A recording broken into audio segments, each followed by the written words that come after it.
यादव जी, नरेंद्र पाल जी, वीर सिंह यादव, सन सिंह सिरसा जी, महेंद्र कठेरिया, राघवेंद्र सिंह जी, धीरेन्द्र यादव, बहुत ही वरिष्ठ नेता, समाजवादी पार्टी में राष्ट्रीय सचिव, पूर्व विधायक आर.एस. कुशवाहा जी, पूर्व विधायक सुरेंद्र सरसेला जी, और मैं बहुत सारे हमारे समाजवादी पार्टी के नेता जिनके मैं नाम नहीं ले पा रहा हूं, सभी हमारी पार्टी के वरिष्ठ नेता इस चुनावी जनसभा में उपस्थित, सभी हमारे किसान भाई, बड़ी संख्या में हमारे नौजवान साथी, पत्रकार बंधु और माताएं बहनें, मैं सबसे पहले यहां पर इस सभा में उपस्थित आप सबका बहुत बहुत धन्यवाद और आभार प्रकट करना चाहता हूं। मैं देख रहा हूं कार्यक्रम में जहां पंडाल में कुछ छाया है, लेकिन गर्मी और उमस है, लेकिन हमारे बाईं तरफ और पीछे की तरफ पंडाल और पंडाल के बाहर भी और दाईं तरफ और जहां से मैं चल के आया हूं, जो पीछे पंडाल और हेलीकॉप्टर और आसपास लोग हैं, जहां इतनी तपती हुई गर्मी है, दोपहरी है, थोड़ी बहुत धूप अपनी गमछों से बचा रहे हैं, लेकिन उसके बावजूद भी बड़ी संख्या में हमें लोग दिखाई दे रहे हैं। ये जो जन सैलाब दिखाई दे रहा है, ये जो समर्थन है जन सैलाब का, ये बता रहा है कि नारायण दास अहिरवार जी इस बार रिकॉर्ड मतों से जीत करके जा रहे हैं। अभी तक जो चुनाव आप लोगों ने देखा होगा, 4 चरणों में चुनाव हो चुका है। 4 चरणों का चुनाव हो चुका है। 4 चरणों के चुनाव की हवा बुंदेलखंड तक पहुंच गई होगी। ये भारतीय जनता पार्टी के लोग 4 चरणों में धराशायी हो चुके हैं। और जब ये चुनाव बुंदेलखंड की तरफ आया है, तो बीजेपी का जो अहंकार है, बीजेपी का अहंकार को बुंदेलखंड की जनता उनके अहंकार को खंड खंड करने का काम करेगी। जहां हमारी बुंदेलखंड की धरती के लोग अपने दुश्मन को पहचानते हैं, जहां बुंदेलखंड इनके अहंकार को खंड खंड कर रहा है, जहां बुंदेलखंड की जनता अपने दुश्मन को पहचानती है, वहीं इस बार बुंदेलखंड के लोगों ने ये मन बना लिया है कि जिन लोगों ने उन्हें धोखा दिया है, उनका इस बार भ्रम दूर करने का काम बुंदेलखंड की जनता करेगी। अब चुनाव आया है असली पथरीले इलाके में, और उस क्षेत्र में चुनाव आया है जहां पर बीजेपी की झोली कभी खाली नहीं गई। आपने भर भर के वोट दिया बुंदेलखंड की जनता ने। इनके लोकसभा के सांसद भी जीते। 10-10 साल से यहां पर सांसद हैं। सरकार इनकी 10 साल से है। उत्तर प्रदेश की सरकार साल से है। बताइए इनसे हिसाब लोगे कि नहीं लोगे इस बार चुनाव में? जो बुंदेलखंड की जनता और खासकर उरई, जालौन और कालपी की जनता को इस सरकार ने कुछ नहीं दिया। इनकी दिल्ली वाली सरकार, लखनऊ वाली की सरकार, इन्होंने इस क्षेत्र के लिए और इस क्षेत्र के विकास तो दिया ही नहीं और यहां से योजनाएं भी दूर रखी। और उसका परिणाम ये हुआ कि ये सरकार जो कहती थी कि किसानों की आय दोगुनी कर देंगे, हमारे बुंदेलखंड के किसान जानते होंगे, उनकी लागत बढ़ गई, लेकिन उनकी पैदावार की कीमत या आय जो बढ़ाने की बात कही थी, आज हमारा किसान संकट में चला गया। इनकी आय दोगुनी नहीं हुई, न आय दोगुनी की, और महंगाई बताइए कहां पहुंचा दी। महंगाई आसमान पहुंचा दी। आज चाहे वो खाद खरीद रहा होगा किसान, चाहे डीएपी ले रहा होगा, चाहे कीटनाशक दवाई ले रहा होगा, सिंचाई के लिए अगर डीजल ले रहा होगा, बिजली ले रहा होगा, आज हर चीज भारतीय जनता पार्टी की सरकार में महंगी हो गई। और जिस समय हमारे किसान की फसल तैयार हुई, इस सरकार ने कोई व्यवस्था नहीं की जिससे हमारे किसानों की फसल की कीमत भी मिल पाती।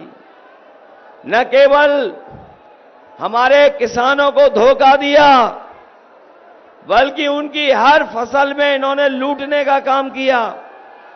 बताओ कि बुंदेलखंड के हमारे किसान भाइयों, गरीब भाइयों, इन्होंने आपको लूटा कि नहीं लूटा? और जो लोग भरोसा दिला के गए थे कि आय दोगुनी हो जाएगी, आज 10 साल बाद बताओ आपकी आय दोगुनी हो गई क्या? हमारा किसान और गरीब संकट में चला गया। जब इनकी मदद होनी चाहिए थी, इन्होंने बड़े बड़े उद्योगपति, बड़े कारोबारी और जो बड़े संपन्न लोग हैं, उनकी मदद की भारतीय जनता पार्टी ने। अभी जब कर्ज माफी की बात आई, इन्होंने करोड़ों करोड़ों रुपए जिन्होंने कर्ज लिए थे बैंकों से, उनका तो कर्ज माफ कर दिया, लेकिन हमारे गरीब किसान जिन्होंने मात्र लाखों में कर्ज लिया होगा, उनका कर्ज माफ नहीं किया। और जिस समय कर्ज माफी का फैसला लिया इन्होंने, उस समय तय किया कि जिनका 5 करोड़ से ऊपर बैंकों का कर्ज है, उनका कर्ज माफ होगा। इन्होंने हमारे गरीब और किसानों को धोखा दिया, इसलिए ये नियम बनाया 5 करोड़ से ऊपर का, क्योंकि हमारे गरीब और किसानों का तो कर्ज केवल लाखों में है, करोड़ों में नहीं है। इसलिए हम अपने किसान भाइयों को और गरीब भाई बहनों को कह के जा रहे हैं, समाजवादी पार्टी और इंडिया गठबंधन की सरकार बनने जा रही है। इन्होंने उद्योगपतियों का कर्ज माफ किया, बड़े लोगों का कर्ज माफ किया। हम इंडिया गठबंधन और समाजवादी लोग अपने किसानों का, गरीबों का पूरा कर्ज माफ करेंगे। न केवल कर्ज माफ होगा, बल्कि अपने किसानों की जो मांग रही है कि हमारा फसल जो पैदावार है उसकी कीमत मिले, फसल की कीमत दिलाने के लिए इंडिया गठबंधन और समाजवादी पार्टी ने तय किया है कि आपको कानूनी अधिकार दिला करके फसलों की एमएसपी देने का काम होगा। आपको इस एमएसपी के लिए और किसानों की फसल की कीमत के लिए और काले कानूनों के खिलाफ हमारा किसान न केवल यहां पर आंदोलन कर रहा था, बल्कि दिल्ली तक आंदोलन करने गया था। और किसानों ने आंदोलन किया, पूरे देश के किसान दिल्ली को घेर के बैठ गए। इन बीजेपी वालों ने कोई परवाह नहीं की।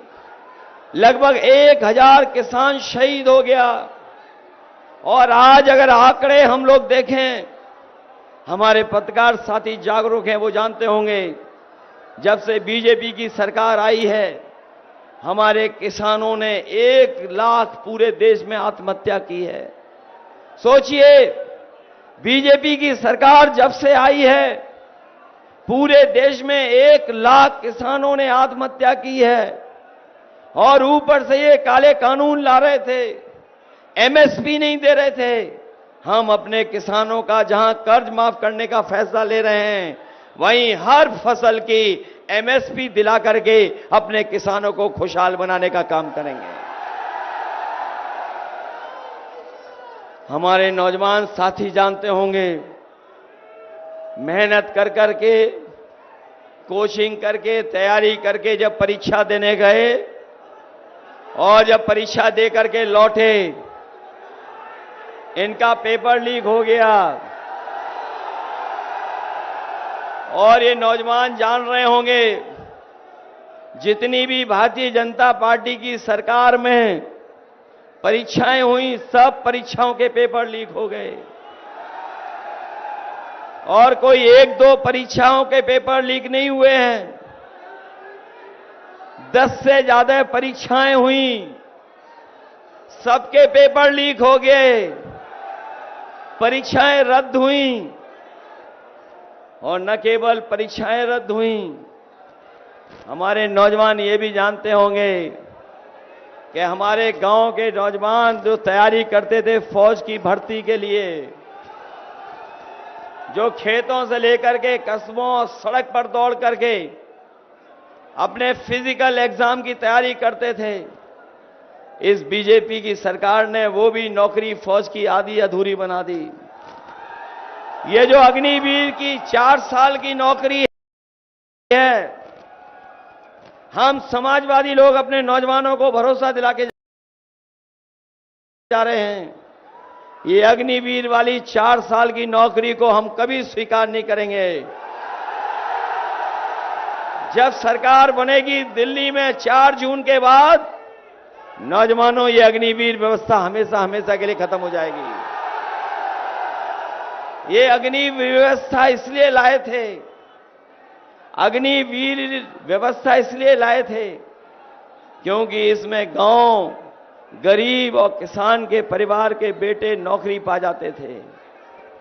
नौकरी पा करके उनके घर परिवार के लोगों का आर्थिक, सामाजिक स्तर बेहतर हो जाता था, उन्हें सम्मान मिलने लगता था, उनके परिवार की अगली पीढ़ी नौकरी और पढ़ाई करके आगे बढ़ जाती थी। इसलिए इन्होंने जानबूझ करके गांव के परिवारों की खुशहाली ना आए उनके परिवार में, इसलिए अग्निवीर की आधी अधूरी व्यवस्था लागू की। अग्निवीर व्यवस्था में अगर कोई हमारा नौजवान शहीद भी हो गया तो उसको शहीद का सम्मान भी नहीं मिलेगा, न उसे पेंशन मिलेगी, न कोई सुविधा मिलेगी, और न ही वो उनका पार्थिव शरीर, कभी जो नेताजी ने फैसला लिया था कि अगर कोई भी हमारा जवान सीमा पर शहीद हो जाएगा तो उसका पार्थिव शरीर अंतिम दर्शन के लिए उनके घर परिवार के बीच में लाया जाएगा, वो भी सम्मान अग्निवीर को नहीं मिलेगा।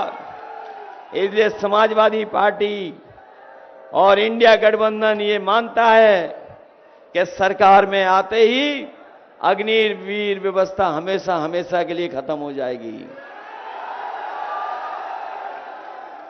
बताओ, बीजेपी के लोग धोखा दे रहे हैं कि नहीं दे रहे हैं? इन बीजेपी वालों की हर बात झूठी निकली कि नहीं निकली? इनका हर वादा झूठा निकला कि नहीं निकला? बीजेपी वालों ने पहले बोरी से चोरी की, पहले बोरी की चोरी कितनी की और फिर कितनी और चोरी कर ली? बताओ, 10 किलो की चोरी की कि नहीं की? और ये चोरी कभी कभी सोचते होंगे आप लोग कि ये बोरी की चोरी इन्होंने कहां से सीखी है। कभी आपने बाजार में पार्ले जी का बिस्किट पैकेट देखा था, बड़ा वाला। पहले कितना बड़ा पैकेट आता था और अब कितना पैकेट हो गया? अब कितने बिस्किट इस पैकेट में आते हैं? याद रखना, बीजेपी वाले आ गए तो एक बिस्किट का पैकेट आपको खरीदना पड़ेगा। ये बोरी की चोरी इन्होंने पार्ले जी बिस्किट से सीखी। महंगाई बढ़ाई, मुनाफा कम नहीं किया इन्होंने। न केवल बोरी से चोरी की है, बताओ दवाइयां महंगी हो गई कि नहीं हो गई? जो बुखार हमारा आपका पैरासिटामोल गोली जो हम खाते थे 500 mg की, बीजेपी की सरकार आने से पहले याद कीजिए 500 mg की गोली में बुखार ठीक हो जाता था। और अब आप ले रहे हो डोलो 650 mg, तब भी बुखार नहीं ठीक हो रहा। बताओ दवाई महंगी हो गई कि नहीं हो गई? बताओ पत्रकार साथी, पहले कितने का पैरासिटामोल आता था? 500 mg। अब कितना mg आ रहा है? 650। कीमत बढ़ गई, दवाई में मात्रा बढ़ गई, लेकिन बुखार ठीक नहीं हो रहा। बताओ पेट के दर्द की गोली और दवाई और जो पाउच आता था महंगा हो गया कि नहीं हो गया? डीजल कितना महंगा हो गया? और हमारे नौजवान जानते होंगे कि जब पहले मोटरसाइकिल खरीदते थे तो बताओ मोटरसाइकिल कितने रुपए की आती थी और आज मोटरसाइकिल कितने रुपए की आ रही है? हो गई 1 लाख से ऊपर के नहीं हो गई? और जो लोग बड़ी बड़ी गाड़ियां खरीदते होंगे, करोड़ों रुपए में गाड़ी पहुंच गई। ये महंगाई और मुनाफा कमा रही हैं लोग। ये बीजेपी वालों ने हमें और आपको सबको वैक्सीन लगवा दी कि नहीं लगवा दी? और अब रिपोर्ट आई है कि जिन्होंने वैक्सीन लगवाई है उनको हार्ट अटैक जल्दी हो रहा है, बीमारियां हो रही हैं उन्हें। और ये जो हमारे खाकी वर्दी पहने लोग हैं, इनको तो जबरदस्ती लगवा दी।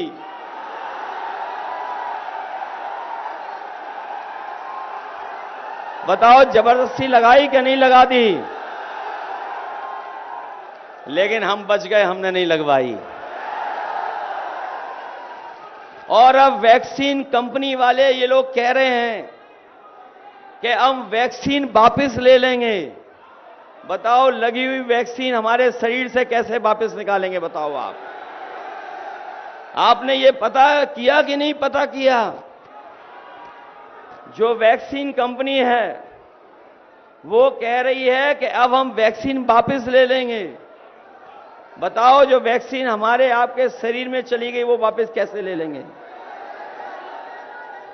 और जो वैक्सीन जिसने लगवाई, जिससे ली इन्होंने बीजेपी के लोगों ने, बताओ उससे पैसा वसूल लिया कि नहीं वसूला? और ये जो इलेक्टोरल बॉन्ड हैं, इसमें बीजेपी ने जो भ्रष्टाचार किया है, बड़ी बड़ी कंपनियों से पैसा वसूल लिया इन्होंने। बताओ पैसा वसूला कि नहीं वसूला? और जब से इलेक्टोरल बॉन्ड की जानकारी सबको हो गई है, बीजेपी वालों का बैंड बज गया, इनकी पोल खुल गई है। बताओ इलेक्टोरल बॉन्ड से जो इन्होंने गरीबों का पैसा कंपनियों से वसूला, चंदा के नहीं वसूला। अभी तो इलेक्टोरल बॉन्ड की पोल खुली है, अभी दान वाली पोल नहीं खुली है। अभी दान वाली भी पोल खुलेगी। अगर सबसे ज्यादा लूटने का काम किसी ने किया है तो भारतीय जनता पार्टी के लोगों ने किया है। और अब ये हमारी जान के पीछे तो पड़े ही थे, अब हमारे आपके बाबा साहब भीमराव अंबेडकर जी का दिया हुआ संविधान उसके भी पीछे पड़ गए। बताओ पीछे पड़ गए कि नहीं पड़ गए संविधान के पीछे? याद रखना, ये संविधान वो है जो हमें अधिकार दिलाता है, संविधान वो है जो हमें न्याय दिलाता है, संविधान बाबा साहब का हमारे आपके लिए संजीवनी है। इसलिए ये चुनाव न केवल हमारे आपके भविष्य का है, बल्कि ये चुनाव हमारे आने वाली पीढ़ी के भविष्य का भी चुनाव है। इसलिए बताओ, संविधान बचाओगे कि नहीं बचाओगे? संविधान बचाने के लिए सावधान रहोगे? ये बीजेपी वाले सोचते हैं कि नोट और खोट से चुनाव जीता जा सकता है। ये सोचते हैं वोट से नहीं, नोट से और खोट से चुनाव जीत सकते हैं। इसलिए आप लोग सावधान रहोगे चुनाव के दिन के लिए। अपने अपने बूथ की रक्षा करोगे कि नहीं करोगे? अभी कल के चुनाव में बूथ की रक्षा के लिए हमें भी सड़क पे आना पड़ गया। ये बीजेपी के लोग लूट रहे हैं, ये वोट को लूटना चाहते हैं। बताओ, इनके लूटने का भ्रम आप दूर कर दोगे कि नहीं कर दोगे? ये खाकी वर्दी वाले भाई लोग हमारे कभी कभी नाराज हो जाते हैं हम लोगों से।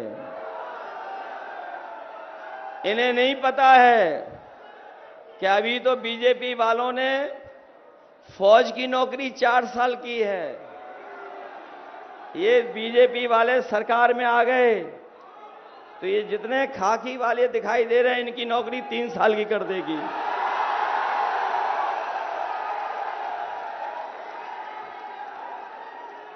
कभी कभी जब ये बात मैं कहता हूं तो ये बोलते हैं कि संभव नहीं है। बताओ, आप में से कितनों को पता था कि अग्निवीर नौकरी हो जाएगी 4 साल की? बताओ आप बताओ, कितनों को पता था कि हवाई अड्डे बिक जाएंगे कि नहीं बिकेंगे? बताओ, हवाई जहाज बेच दिए कि नहीं बेच दिए इन्होंने? ये जो टेलीफोन की कंपनियां बेच दी कि नहीं बेच दी? हमारी इलाहाबाद बैंक थी यूपी की, बताओ बेच दी कि नहीं बेच दी? जो पानी के जहाज थे वो बेच दिए, बंदरगाह बेच दिए। बताओ, नौकरियां आउटसोर्स कर दी कि नहीं कर दी सरकारी विभाग में? और जिस यूपीएससी के माध्यम से बड़े बड़े आईएएस आईपीएस बनते थे, बताओ विदेश से ला करके लेटरल एंट्री से आईएएस बना दिए इन्होंने कि नहीं बना दिए? और मैं आपको जानकारी दे दूं कि जिस तरीके से बड़े बड़े उद्योगपति बैंकों का पैसा लेके भाग गए, उसी तरीके से भारतीय जनता पार्टी ने जिन्हें आईएएस बनाया था लेटरल एंट्री से, वो घोटाला कर करके भारत छोड़ के चले गए। हमारे पत्रकार साथियों, जानकारी कर लेना, जो लेटरल एंट्री हुई उसमें तो पहले आरक्षण नहीं हुआ और बिना आरक्षण के नौकरी दे दी, 3 साल की नौकरी दे दी उनको, और उसके बाद वो भारत छोड़ के चले गए। न केवल ये लेटरल एंट्री वाले आईएएस भारत छोड़ के चले गए, बल्कि हमारे किसान भाई जानते होंगे, जब इन्होंने डीएपी खरीदी होगी उसके साथ साथ एक बोतल नैनो यूरिया भी खरीदी होगी। बताओ, नैनो यूरिया खरीदनी पड़ी कि नहीं खरीदनी पड़ी? आपसे जबरदस्ती खरीदवा दी कि नहीं खरीदवा दी? कोई हमें बता दे कि नैनो यूरिया से किसी की पैदावार बढ़ी हो तो बता दो हमें। सुनने में आया है कि नैनो यूरिया देने वाला भी भारत छोड़ करके भाग गया। इसलिए सावधान हो कि नहीं हो? और जब राशन ये देते थे तो राशन में क्या क्या दे रहे थे? चना दे रहे थे, चुनाव में नमक दे रहे थे, रिफाइंड तेल दे रहे थे, और आपसे वोट ले लिया और उसके बाद राशन में अब क्या क्या दे रहे हैं आपको? क्या दे रहे हैं राशन में आपको? ये कोई नई पौष्टिक चीज दे रहे हैं आपको लगता है? ये कौन सी पौष्टिक चीज दे रहे हैं राशन में आपको? इसलिए अपने हम गरीब भाइयों को, बहनों को, परिवारों को कह के जा रहे हैं, याद होगा जब समाजवादी सरकार थी, हम लोगों ने समाजवादी पैकेट में आपको घी और दूध भी दिलवाया था। याद है कि नहीं याद है? इसलिए अपने गरीबों को हम कह के जा रहे हैं, राशन की गुणवत्ता को बेहतर करेंगे। और इधर जो संपन्न लोग हैं, और जो बड़े शहरों में रह रहे हैं लोग, वो पैकेट का आटा खा रहे हैं, पैकेट का गुणवत्ता के साथ पौष्टिक आटा खा रहे हैं। हम अपने गरीबों को कह के जा रहे हैं कि समाजवादी सरकार आने वाले समय में दिल्ली में होगी, आपको पौष्टिक पैकेट आटा के साथ साथ डाटा भी फ्री दिलाने का काम करेंगे। और डाटा इसलिए फ्री देंगे कि जब ये मोबाइल कंपनी आई थी, आपको अपना मोबाइल बेचने के लिए डाटा फ्री दे रहे थे। बताओ, डाटा का पैसा देना पड़ रहा कि नहीं देना पड़ रहा? और जब कोरोना आया था तो हमारे गरीब परिवारों के बच्चों का 1 साल, किसी का 2 साल खराब हो गया। इसलिए खराब हो गया क्योंकि वो ऑनलाइन पढ़ाई नहीं कर सकते थे, क्योंकि उनके पास लैपटॉप नहीं था, मोबाइल नहीं था, इंटरनेट नहीं था। इसलिए हम अपने नौजवानों को, गरीबों को कह के जा रहे हैं, जहां पे राशन की मात्रा बढ़ाएंगे, राशन की गुणवत्ता बेहतर करेंगे, पौष्टिक आटा देंगे और आटा के साथ साथ डाटा भी फ्री देने का काम करेंगे। याद होगा आपको, समाजवादियों ने इतना बड़ा लैपटॉप दिया था आपको, और जिसके घर में होगा, उस समय जो मिला होगा, वो आज भी चल रहा होगा, आज भी खराब नहीं हुआ होगा। हमारे लैपटॉप की नकल की इन्होंने, हम लोगों ने इतना बड़ा दिया, इन्होंने इतना छोटा कर दिया। हम लोगों ने अपनी नेताजी और अपनी तस्वीर लगाई, इन्होंने अपनी भी तस्वीर लगा दी। और इतना रद्दी दिया है कि नौजवान चलाते होंगे, उंगली घिसते रहते होंगे, वो चलता नहीं होगा। बताओ, रद्दी दिया कि नहीं दिया? इसलिए जहां समाजवादियों ने काम किए थे, आपकी एम्बुलेंस दी थी, यहां मेडिकल कॉलेज नेताजी ने दिया था, अगर याद हो आपको। और ये मेडिकल कॉलेज इसलिए दिया था कि दूर दराज हमारे बुंदेलखंड की जनता गरीब है, अगर उसके परिवार का कोई सदस्य बीमार हो जाए तो उसे लेके भागना पड़ता था बड़े अस्पताल में, कई बार झांसी, कई बार कानपुर। उसका पूरा पैसा नोच लेते थे, प्राइवेट अस्पताल के लोग पूरा पैसा वसूल लेते थे और उसका इलाज नहीं हो पाता था। इसलिए नेताजी ने आपके यहां मेडिकल कॉलेज दिया था, लेकिन मेडिकल कॉलेज को इन्होंने बर्बाद कर दिया। गरीब का इलाज नहीं हो रहा वहां पर, न दवाई है, न कोई है इंतजाम, न ऑपरेशन कर पा रहे हैं। और जो मशीनें नेताजी ने दी भी थी समाजवादी सरकार में, वो सब मशीनें इन्होंने मेडिकल कॉलेज की बर्बाद कर दी। न केवल मशीन बर्बाद की, बल्कि पूरा का पूरा मेडिकल कॉलेज बर्बाद कर दिया। और उसके साथ साथ जो आपके गांव में आपकी मदद के लिए एम्बुलेंस पहुंचती थी, वो एम्बुलेंस भी अब इन्होंने खराब कर दी। एम्बुलेंस नहीं पहुंचती गांव आज गरीब के लिए। और पुलिस को जो 100 नंबर दी थी, जो इनके लोगों ने 112 कर दिया, 100 का 112 जैसे ही हुआ, हमारे पुलिस वालों को लगा कि अगर सरकार ने नंबर बढ़ा दिया तो हमें भी अपना रेट बढ़ा देना चाहिए। और अब 100 नंबर मिलाकर के बुलाते हो तो पुलिस के लोग दोनों पक्षों से पैसा वसूल लेते हैं। बताओ, व्यवस्था को खराब कर दिया कि नहीं कर दिया? इसलिए सावधान रहोगे आप लोग। बताओ, हम लोग बगल की लोकसभा जीत गए कि नहीं जीत गए राजा रामपाल जी? और उसके बगल में कन्नौज है, बताओ जीत गए कि नहीं जीत गए? इटावा आपके बगल में है, जीते कि नहीं जीते? और मैनपुरी लाखों वोटों से जीत गए कि नहीं जीत गए? और जब इन्हें कन्नौज वालों को लगा कि हम लोग जीत जाएंगे, हम मंदिर में चले गए दर्शन के लिए, आशीर्वाद के लिए।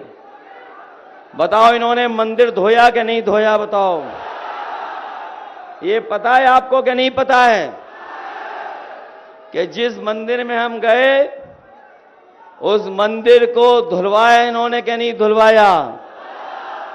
लेकिन हम बधाई देंगे कन्नौज की जनता को, जिन्होंने भारतीय जनता पार्टी को वोट डाल के धोने का काम कर दिया। बताओ, ऐसे लोगों को आप लोग धोगे कि नहीं धोगे? एक हमें भी धोखा देके गया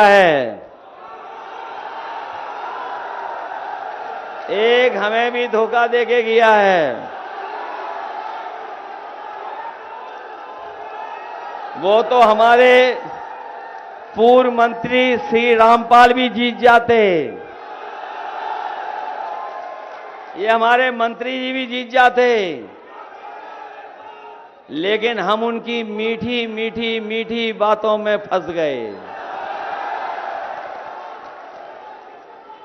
बताओ, ये जो मीठी बात बोलते हैं उनको धोगे अपने वोट से कि नहीं धोगे? ये चुनाव समुद्र मंथन की तरह है, संविधान मंथन होने जा रहा है।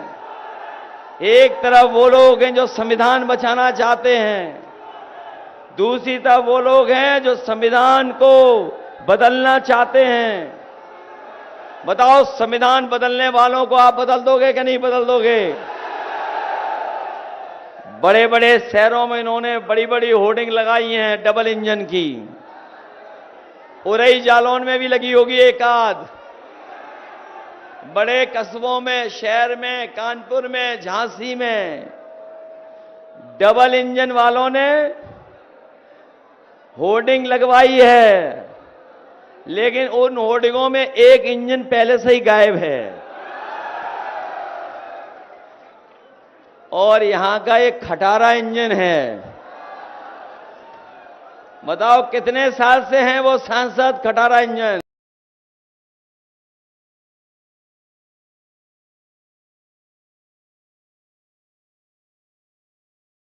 कितने सांसदों को हटाओगे कि नहीं हटाओगे? इन्हें वापस पहुंचाओगे? और इस बार मदद करोगे हमारी कि नहीं? बताओ, ये जो सड़क पे नई भर्ती हुई है, इससे परेशान हो कि नहीं हो? ये खेतों में तार लगाना पड़ रहा है कि नहीं लग रहा? बताओ, हमारे देश के प्रधानमंत्री जी ने कहा था 2022 में कि 15 दिन के अंदर हम अन्ना जानवरों की समस्या का समाधान कर देंगे। बताओ, कितने दिन हो गए जब उन्होंने कहा था? बताओ, हमारी गाय मां मर रही कि नहीं मर रही? उनका भूसा, उनका चारा कोई और खा रहा है कि नहीं खा रहा है? और जो हमारे उत्तर प्रदेश के मुख्यमंत्री जी, उनका एक फेवरेट जानवर है,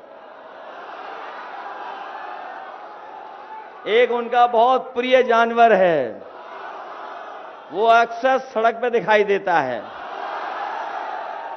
और कोई दिन नहीं बचा जिस दिन यूपी में कोई उससे टकराता ना हो, उसकी जान न चली जाती हो। बताओ, ये समस्या है कि नहीं है? इसलिए आप लोग सब मदद करना हमारी। बताओ, नारायण दास अहिरवार जी की मदद करोगे आप? मदद करोगे सब लोग? और यहां पर जो खटारा पार्टी का खटारा इंजन जीत रहा है, उसको हटाओगे?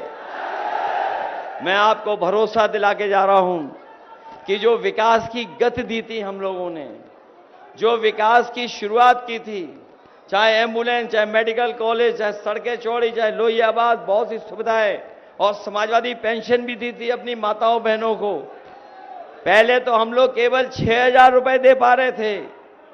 इस बार तो इंडिया गठबंधन और समाजवादी पार्टी ने तय किया है, अपनी गरीब माताओं बहनों को लखपति बनाने का काम होगा। उनके अकाउंट में लाख रुपए भेजने का काम होगा। जहां बहनों की मदद होगी, वहीं नौजवानों को भरोसा दिला के जा रहे हैं कि जितनी सरकारी नौकरी हैं, सब नौकरी की भर्ती खोल करके और फौज की भर्ती को बढ़ा करके अपने नौजवानों को नौकरी और रोजगार दिलाने का काम होगा।